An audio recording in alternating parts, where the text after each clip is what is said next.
Hello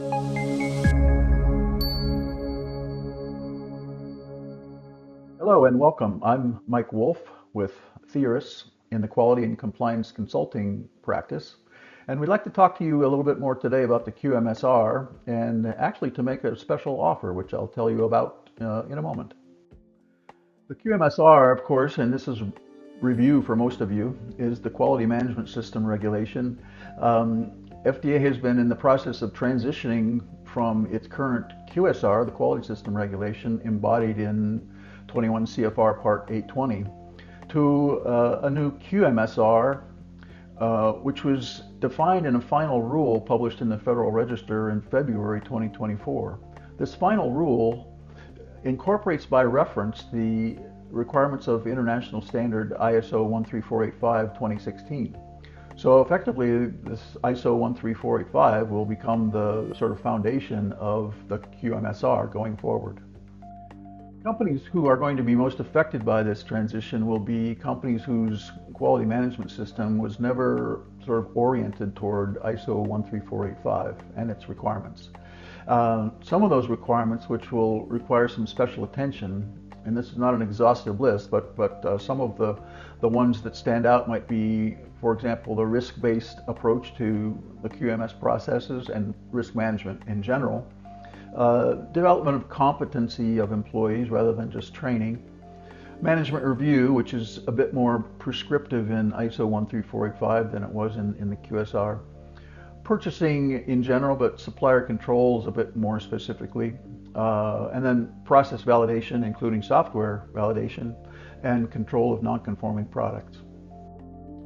Even companies who have been certified to ISO 13485 shouldn't be totally complacent about this transition, because there are parts of the QSR that are retained, and so there's parts of the new QMSR that will be different from and let's say perhaps in addition to what's in ISO 13485. So, for example, traceability is applied to devices that support or sustain life.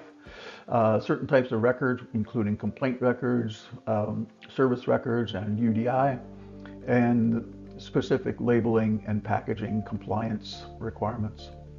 So companies that are ISO 13485 certified certainly need to pay some attention to those things as well. How can Theoris help in this transition? Well, in a number of ways. Theoris can conduct a gap analysis of your current system and identify the gaps that exist between the requirements of QMSR and your current quality system. We can do staff training and awareness sessions for employees to make sure that the people in the organization are aware of the QMSR and its implications.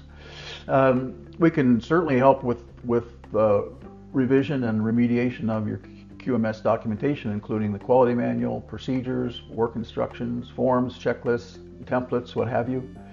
And help with the company's approach to risk management, and specifically the risk-based approach to the QMS, and ensure that approach is well documented and well implemented.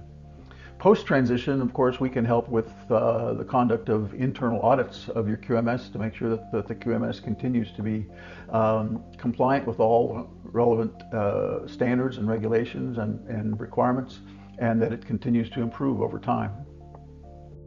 So here's the offer that I mentioned earlier.